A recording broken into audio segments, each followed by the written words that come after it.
James Talarico went on Rogan, and Rogan seems to really like him. Talarico is a Texas House Democrat who sort of went really viral for being a Christian, like anti-Trump guy. And I have a lot of things to say about his answer on abortion. Quote, so this idea that to be a Christian means you have to be anti-gay and anti-abortion, there really is no historical, theological, or biblical basis for that opinion.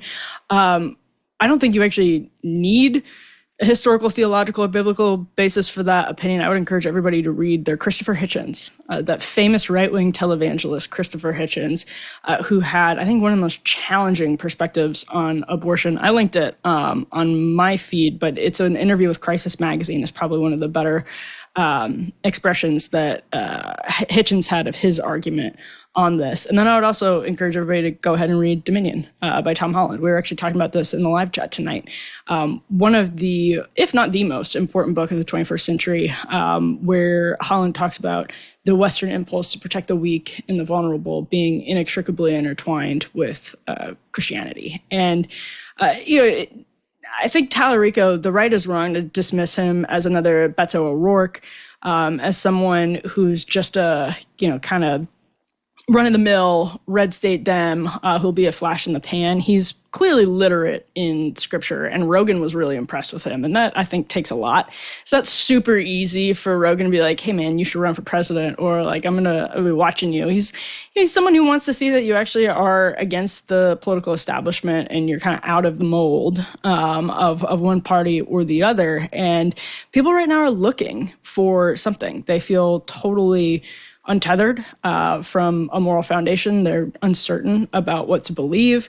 That problem is actually only going to get worse. So I would say that the right should take this guy pretty seriously because when people are, we mentioned this earlier in the episode, when people are starting to, for example, go back to church in not insignificant numbers, when people are looking for purpose and meaning post-COVID, and they like the idea of the sacred or the enchanted, as is the debate that's raging on the Christian right now. It's obvious, sort of like we have a story, I think we could put this up, that piqued my interest about Etsy witches. I feel like I'm Trump right now doing a weave. Like we started with the Nelk Boys, and here we're talking about Etsy witches, which I think we'll get up on the screen in just a bit.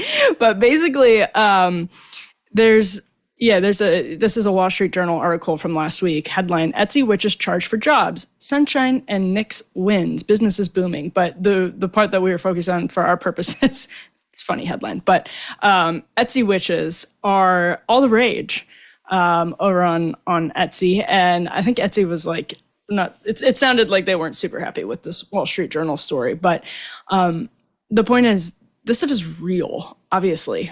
The enchantment debate on the right is a very interesting one. The Christian right is a very interesting one. It's about how we've sort of taken the mystery and the sacredness out of life. Rod Dreher's new book on this is worth reading and is very interesting.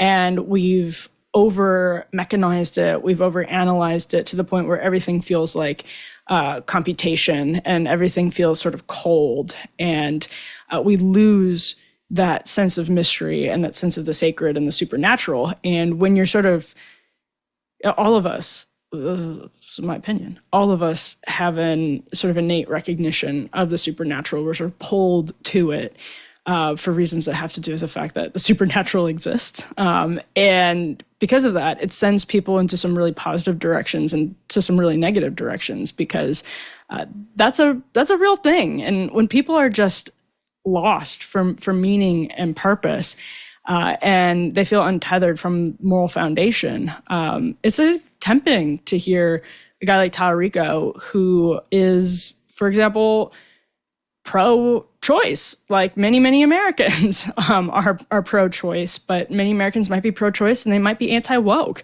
and they might be sick of Dems being Minority Leader Hakeem Jeffries, God forbid. I know that he's widely beloved, but some people, this is controversial, but some people might not be super impressed with him, and maybe looking for somebody like a James Talarico to come in and give them something that feels competent and grounded. And I would expect to see this not just from Dems, increasingly from Dems, but also probably from other people in the church.